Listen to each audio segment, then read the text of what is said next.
नमस्ते। कक्षा 7 प्रश्न संख्या 156 के प्रश्न उत्तर। भारतीय संस्कृत को विशाल कलात्मक वट वृक्ष क्यों कहा गया है? भारतीय संस्कृत को विशाल कलात्मक वट वृक्ष इसलिए कहा गया है क्योंकि जैसे बरगद बड़ा होता है ऐसे ही भारतीय कला संस्कृति अपने आप में विशालमय एवं सनातन रूप से चली आ जाने वाली प्रक्रिया है।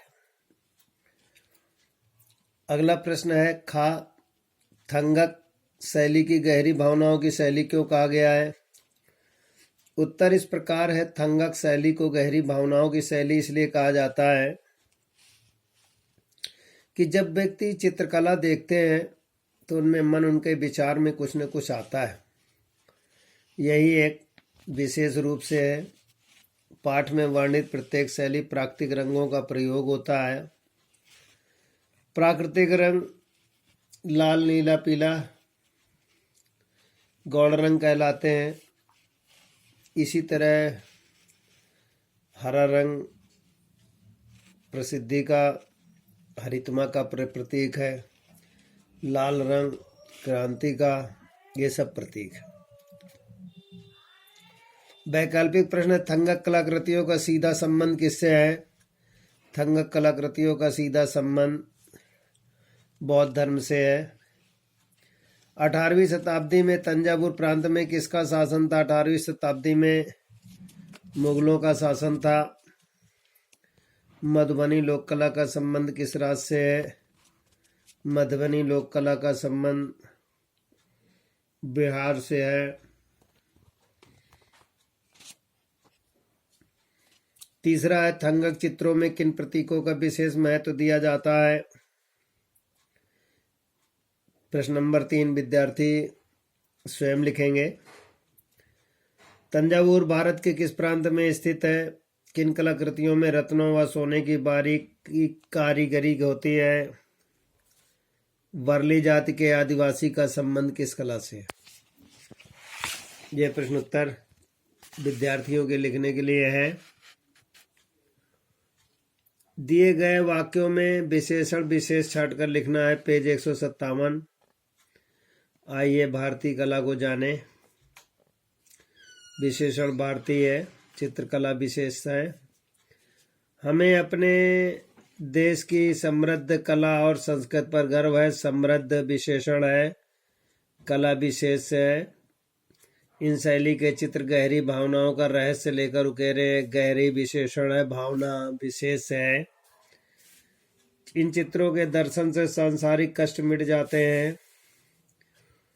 सांसारिक विशेषण है, कष्ट विशेष है। विद्यार्थी लिखेंगे। स्वमूल्यांकन। सहसा वे सब चीख कर भाग खड़े हुए। मैं चौंका, पर अगले ही पल सारा रहस्य मेरी समझ में आ गया। जंगल में आग लग गई थी, उसके प्रकाश के कारण वे ही भाग रहे थे। प्रसंग में वे सर्वनाम का प्रयोग किसके लिए किया गया है? व्यक्तियों के लिए किया गया है। लेखक किस बात से चौंक गया? लेखक इस बात से चौंक गया कि अचानक चीत्कार मचने लगी। अगले ही पल कौन सा रहस्य लेखक के समझ में आ गया? अगले ही पल लेखक के समझ में आ गया कि आग लग चुकी थी। यह प्रसंग किस बात से लिया गया है?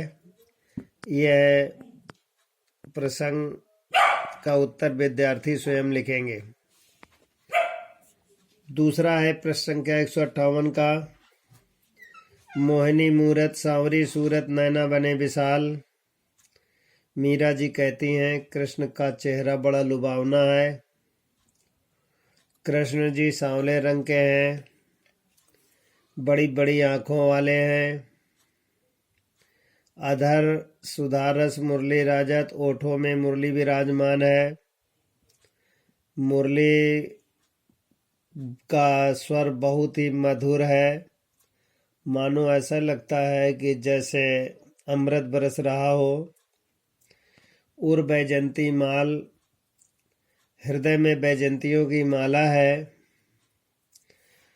मीरा के अनुसार कृष्ण जी की मीरा अनन्य उपासका थीं। उन्होंने उनके वाह स्वरूप एवं उनके क्रियाकलापों का वर्णन किया है।